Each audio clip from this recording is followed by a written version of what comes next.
Perkenalkan, saya Alicia Umayyah dari Himpunan Mahasiswa Prodi Akidah dan Filsafat Islam semester 2.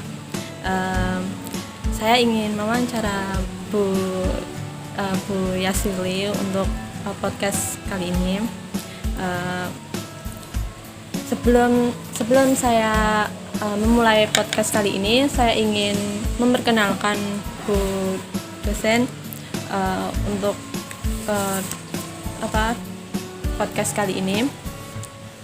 Beliau bernama Bu Yasirli Amrona Rosyada, lahir di Klaten 11 Juli 1989, status menikah, alamat di Boyolali.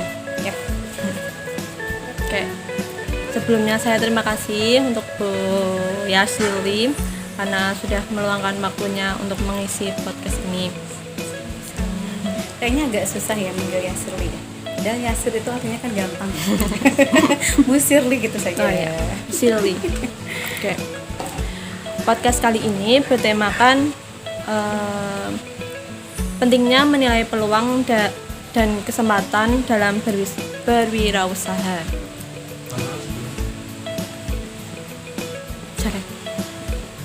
Oke. Saat ini banyak sekali orang yang berwirausaha. Pemicu buat orang berwirausaha itu karena banyaknya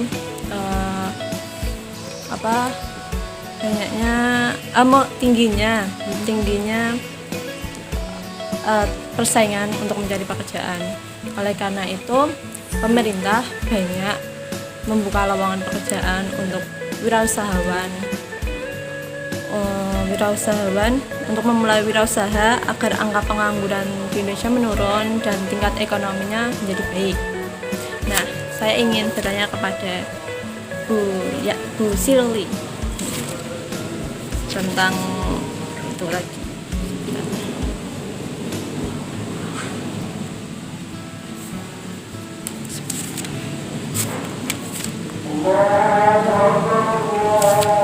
Ini pertanyaan dari Mbak Indah Suryani, Prodi Akidah dan Filsafat Islam semester 4.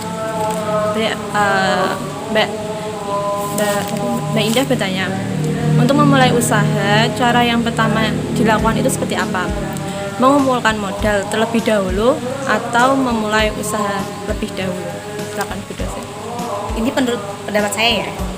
Kalau saya itu yang penting ada niat dulu. Ada niat, pengen di situ usaha. Okay. Kalaupun nanti dana UMKM kan sekarang sudah difasilitasi sama pemerintah, ya kan. Jadi kalaupun ya memang banyak juga teman-teman yang pengen dapat istilahnya bantuannya, tapi dia nggak ada niatan untuk usaha. Nah itu banyak juga. Tapi kalau saya pribadi, saya memilih niat dulu untuk usaha. Kemudian nanti untuk dana bisa kita ambil dari menyisihkan dikit-dikit. Jadi disisihkan dikit-dikit. Kemudian nanti baru modal itu kalau sudah terkumpul bisa kita tambahkan untuk beli ini, beli itu. Jadi kalau sudah terkumpul semua insya Allah kan lancar. Jadi niat yang pertama. Iya, kalau saya. Kalau dalam niat terus kan tadi menyisihkan sedikit-sedikit modalnya. Yang saya ingin tanyakan juga itu menentukan modal dulu atau barangnya dulu baru itu. Karena saya itu kan istilahnya nggak di makanan, tapi saya lebih ke fashion. Tapi di situ tas, dan tas di situ saya ambil yang tas kulit. Jadi memang barang-barang dari kulit. Otomatis di situ modal memang butuh besar. Nah, kalau dilihat dari modal, kulit itu harus gini. Otomatis harus besar. Enggak sebenarnya. Jadi menyisihkan dari bulanan. Kan dulu memang belum jadi CPNS, belum PNS, itu memang dari suami. Disisihkan sedikit-sedikit. Nanti untuk beli bahan.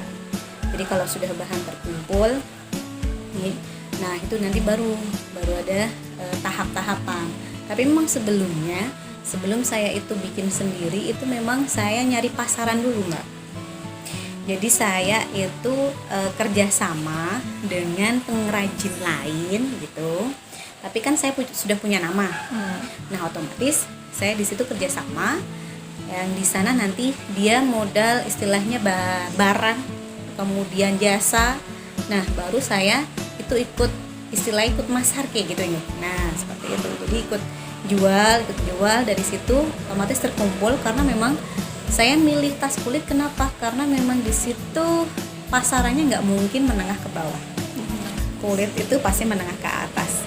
Dan di situ insya Allah alhamdulillah untuk omset itu pasti besar. Nah gitu. Jadi untuk sisa-sisa dari penjualan itu otomatis labanya itu ya, itu otomatis besar. Jadi saya bisa menyisihkan dari situ. Di lambat laun nggak cuma seminggu, 2 minggu, sebulan, 2 bulan, nggak. Prosesnya itu panjang karena memang kita nyarinya itu pasaran dulu.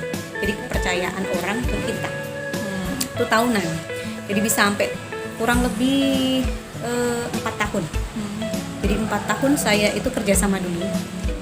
Nah setelah saya siap dan saya bisa, kemudian modal juga sudah cukup, kemudian yang mengerjakan juga sudah ada. Memang saya pekerjakan itu ibu-ibu sebenarnya, ibu-ibu yang di situ dia sudah umur yang nggak bisa kerja di pabrik, tapi dia punya anak kecil, kan?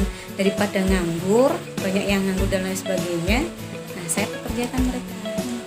Jadi istilahnya ya memperdayakan ibu kampung, gitu. Jadi bisa disambil ngomong, bisa disambil ngurus rumah, ya. Jadi nggak ada target, Misalkan harus ini kayak pabrik, nggak ada. Tapi ya memang nanti misalkan ini harus selesai dalam waktu segini kalau bisa, kalau nggak bisa ya sejadinya nanti saya kirim dulu. Jadi memang seperti itu. Jadi niat. Kemudian dari niat itu kita cari dulu. Jadi jangan langsung modal. Oke. Kalau saya sih, jadi jangan langsung modal, tapi kita istilahnya kerjasama dulu Sama orang. Iya, kerjasama yang di sana itu siap dalam modal dan istilahnya jasanya. Nah, kemudian kalau sudah berpengalaman dan lain sebagainya, misalkan kok sudah terkumpul dari niatan itu tadi, insya Allah akan berani ambil itu. Oke. Niat orang yang mau ajak di itu sama modal Iya. baru siap. Iya. Jadi ngumpul ke modal itu enggak kok kita pinjem, enggak. Jadi justru malah dari keuntungan yang Tadi. kerjasama tadi, baru nanti kalau sudah berkumpul kita bikin sendiri. Jadi irit, cuman resikonya kecil. Oke. Jadi tadi niat, kerjasama, terus modal, Ya. baru siap kalau Baru sudah siap tempur buat ke situ. sendiri. Iya. Oke. Selanjutnya itu ada pertanyaan dari Mbak Nimas Caisera, itu semester 4 juga, prodi Akidah dan Filsafat Islam. Dia bertanya, gimana caranya memulai bisnis dengan keadaan yang terbatas, seperti kayak lagi mondok. Apalagi itu, justru di rumah ini memang ada ya pondok, dikatakan pondok memang ada plakatnya pondok sih memang. Untuk santrinya nggak begitu banyak, tapi biasanya mereka itu habis sorogan ngaji itu ke ibu yang udzur, misalkan yang haid, dia nanti boleh ya.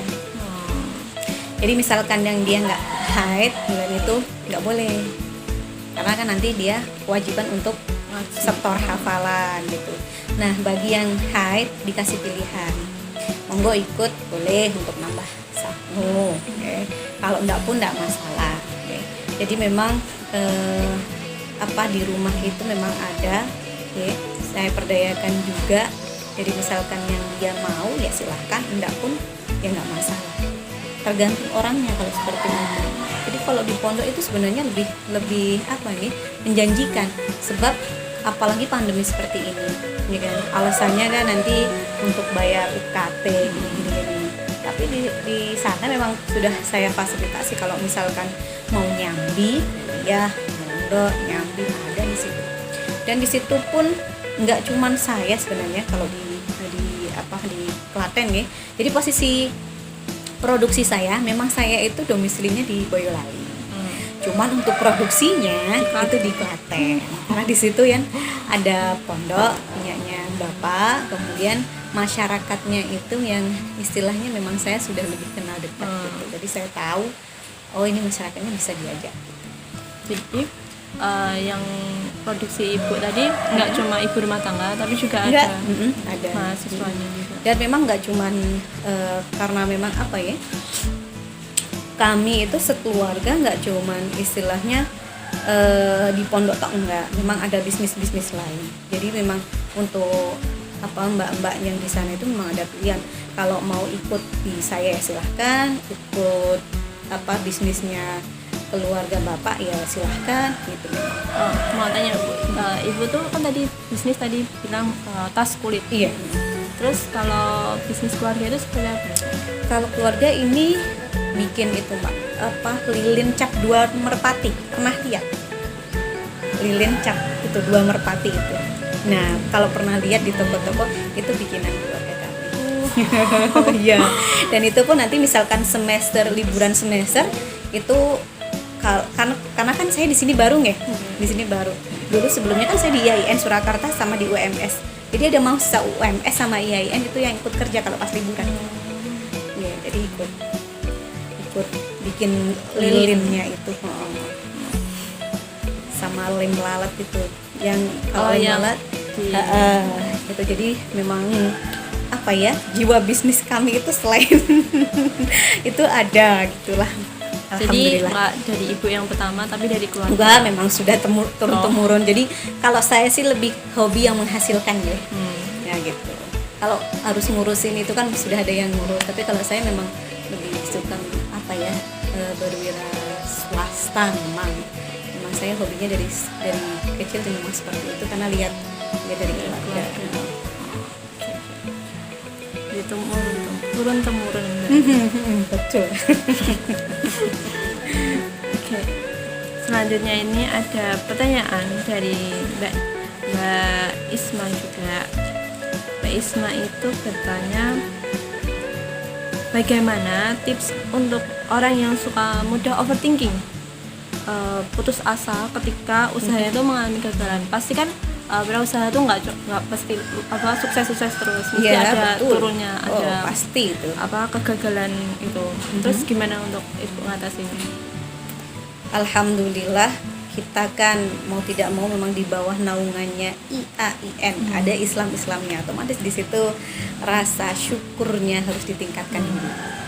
Jadi karena tadi sudah paham kan kalau bisnis itu kan nggak terus menerus di atas, sekarang di bawah, itu sudah ada kesadaran itu kan, otomatis dia bisa menyikapi bahwa oh kalau ketika saya di bawah berarti saya harus siap, ketika di atas berarti saya harus hati-hati. Otomatis harus seperti itu. Memang pas awal-awal pandemi ya, nggak cuman saya, semua itu merasakan turun kan. Apalagi pandemi itu kan di sini tas itu bisa buat kemana-mana lah, terus habis itu harus lockdown dan lain sebagainya, otomatis kan nggak ada gunanya. Ya yang penting jadi cari celah. Kalau tas nggak laku, ini otomatis yang sekiranya bisa dibuat di rumah atau sekiranya deket-deket atau apa, itu harus punya ide dulu. Jadi walaupun memang misalkan yang ini nggak laku, jadi harus ada punya inovasi lain. Jadi bikin apa yang sekiranya nanti bisa untuk menumbuhkan lagi di situ sistem perekonomiannya. Kalau makanan jelas, makanan kan nggak mungkin berhenti kan, memang di situ kebutuhan. Nah, untuk saya pribadi di tas itu memang sempat juga turun down beberapa bulan, 3 bulan awal pandemi itu. Tapi saya pengen inovasi, jadi saya lihat pasaran dulu. Jadi saya lihat pasaran, mengamati pasaran. memang harus seperti itu kalau mau jualannya. Beda kalau sama yang bapak itu lilin sama nggak ada ngaruhnya. Kalau lilin kan otomatis setiap hari ada yang dibutuhkan karena memang ada pemandangan. Kemudian lalat juga setiap di situ ada makanan otomatis masih lah. Ketika saya bingung, nah saya lihat pasaran kok ternyata ada di sini ada celah ini. Selain tas berarti masih ada, misalkan di situ bros, saya bikin bros, kemudian saya bikin sabun dari kulit itu, kemudian saya bikin gantungan atau hiasan. Jadi hiasan kayak vas itu tapi dari bahan kulit. Jadi bunganya itu bunga kulit asli gitu. Nah, itu langsung alhamdulillah. Jadi untuk saat ini, sampai saat ini, jadi tas misalkan ya nggak kayak dulu sih, cuman untuk yang aksesorisnya ini yang malah alhamdulillah overload saya kira ya. Untuk pesanan itu sampai harus antri beberapa bulan. Jadi satu reseller, karena memang saya jualnya ke reseller, nggak ecer. Kalau ecer itu susah mbak, susahnya gini, saya agak males memang untuk ngelis satu-satu siapa yang pesan. Tapi kalau saya sasarannya memang ke bakul istilahnya, ke reseller. Jadi nanti reseller pesan yang apa, seperti apa. Jadi bisa custom. Jadi misalkan mereka pingin modelnya yang seperti ini, dibikin ini, warnanya ini, nanti perpaduan gini-gini, kita layani. Ya alhamdulillah. Jadi satu reseller nanti misalkan untuk gantungan kunci itu saja itu bisa sampai 200 piece gitu satu reseller. Ini alhamdulillah sekali. Memang yang penting itu yaitu tadi, kalau sudah sadar bahwa wirausaha itu dia swasta itu pasti di atas, kalau di atas harus kalau di bawah berarti harus tadi cari inovasi lagi. Kayak yang tadi kan ibu pernah bilang, tadi yang ibu bilang tadi kan 3 bulanan pernah di bawah. Nah, ibu bilang juga tadi pekerjaannya itu dari ibu-ibu rumah tangga sekitar sama mahasiswa pondok-pondok itu tadi. Waktu penurunan itu apakah masih ibu-ibu atau mahasiswa itu juga dikerjakan atau berhenti dulu terus baru? Kalau nggak ada pesanan berhenti. Tapi karena memang ibu-ibu itu kan nggak cuman saya, maksudnya itu pendapatannya masih ada dari lilin sama itu. Jadi otomatis ketika pesanan dari saya itu belum masuk, mereka mengerjakan lilin sama lalat itu. Jadi nggak ada nganggur sebenarnya. Jadi nggak cuma tas tapi juga ke lilin sama lalat itu.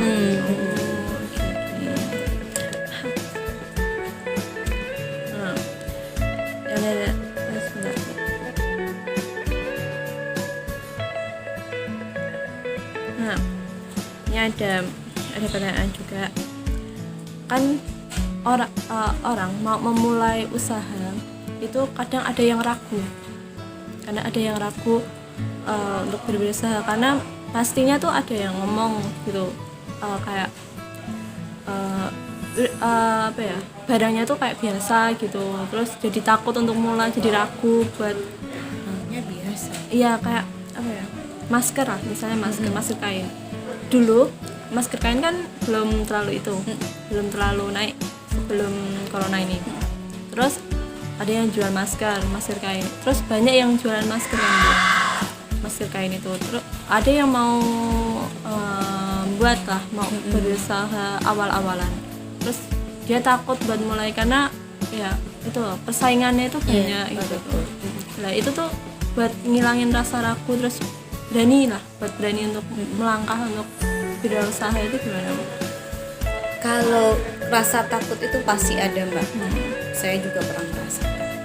Karena saya ngilangin rasa takut itu, saya lebih senang di awal-awal ketika mau usaha, saya nggak langsung terjun atau bikin sendiri. Saya nyari pasaran dulu. Jadi gini, orang kalau bikin itu pasti banyak, modal pun masih gampang. Tapi yang susah itu nyari pasarannya.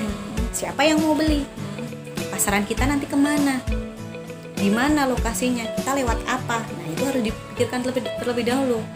Jadi kalau saran saya, misalkan mau di situ produksi sendiri, pastikan dulu dia sudah punya pasaran. Jadi sudah punya di situ lahan untuk menjualnya. Kalau belum punya lahan atau istilahnya pelanggan, itu nanti susah. Jadi banyak di situ kan ada tuh ya yang oh ini misalkan bakso baru ini ya baru 3 bulan otomatis ramai. Tapi setelah itu dia nanti kena cobaan dan lain sebagainya, wah kok sepi ya tambah gini, otomatis dia tutup. Nah makanya untuk barang makanan itu memang agak rawan. Nah memang lebih untung itu yang seperti ini tadi. Jadi yang misalkan di situ nggak konsumtif ya sifatnya.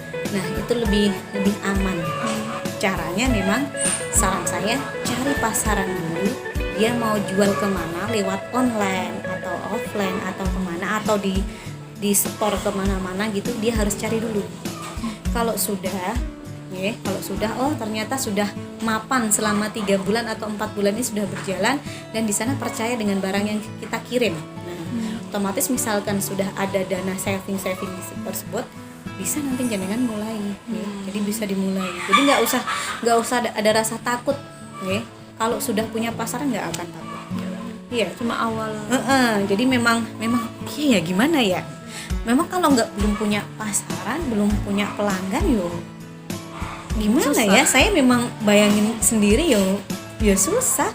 Jadi memang lebih baik itu kita sedikit-sedikit ambil dulu, kita nanti setor atau kita jual di online, ya kan.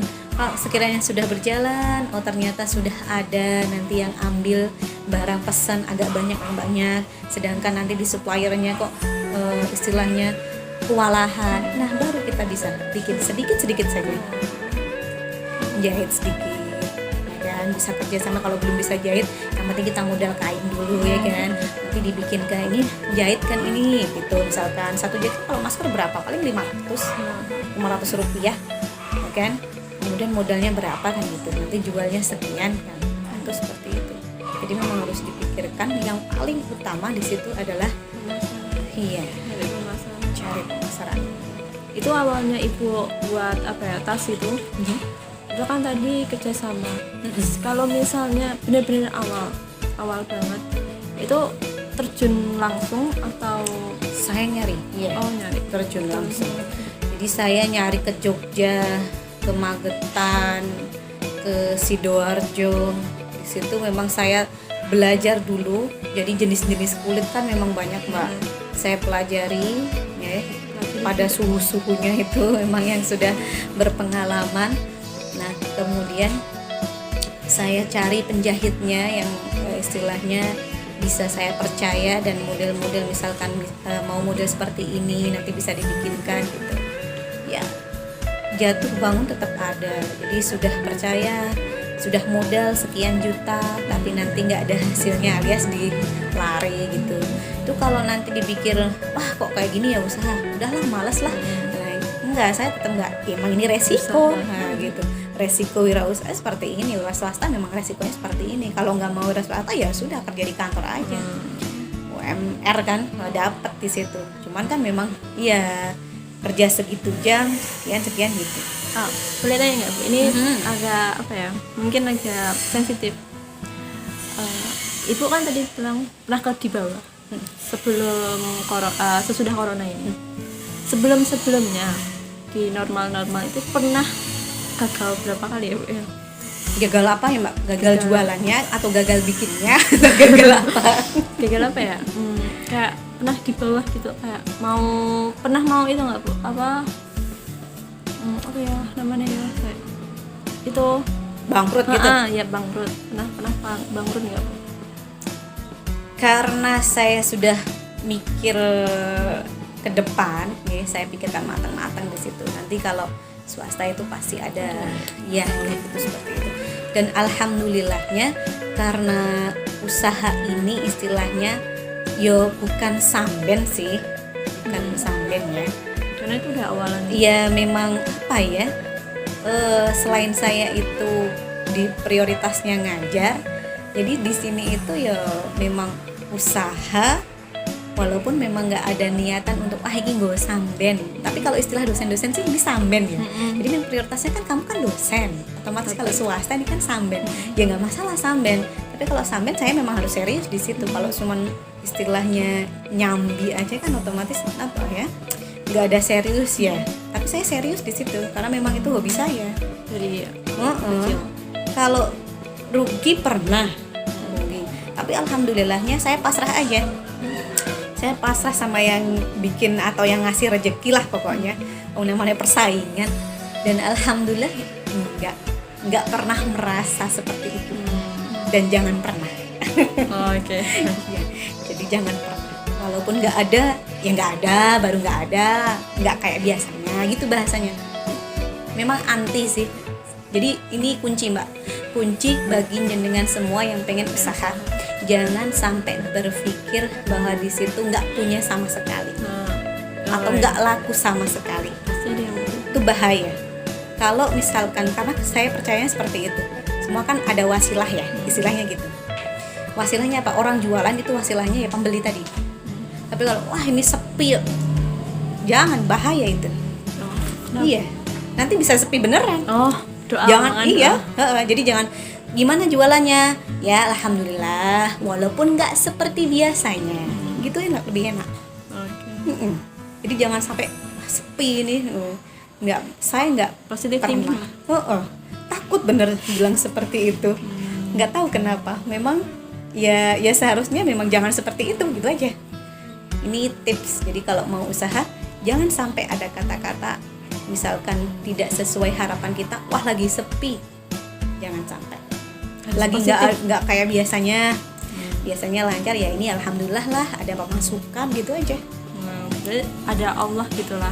Iya, kita harus percaya itu pasti ada wasilah kok. Nggak akan ketuker rezeki itu. Oke. Karena dikasih waktu pembatasan. Oke. Jadi cukup kasihan untuk podcast ini. Untuk yang tadi Ibu bicarain, pertama buat wirausaha itu niat. Ya, betul. Terus kerjasama, kerjasama dulu kalau bisa, jangan langsung pakai modal. Kerjasama, apabila modal udah siap, terus pemasarannya juga sudah siap, silahkan di situ. Jadi terus mulailah. Iya. Yang penting tuh kunci pemasaran sama jangan menyerah pokoknya. Jadi pemasaran dulu sama jangan menyerah. Untuk modal insya Allah nanti dimudahkan. Ada aja. Kayaknya itu dulu pemasaran. Oke. Terima kasih lagi buat Bu Shirley buat podcast ini. Maaf juga kalau masih grogi dan santai saja. Salah. Ini belum ketemu sama customer ya ini ya. Kalau ketemu sama customer terus gimana itu model nanti ya? Coba di situ presentasinya, jualannya banyak E-nya. Santai saja Mbak. Makasih banget loh Bu. Untuk podcast kali ini terima kasih buat teman-teman juga sama Bu Shirley. Lagi sekian dari podcast ini. Assalamualaikum warahmatullahi wabarakatuh.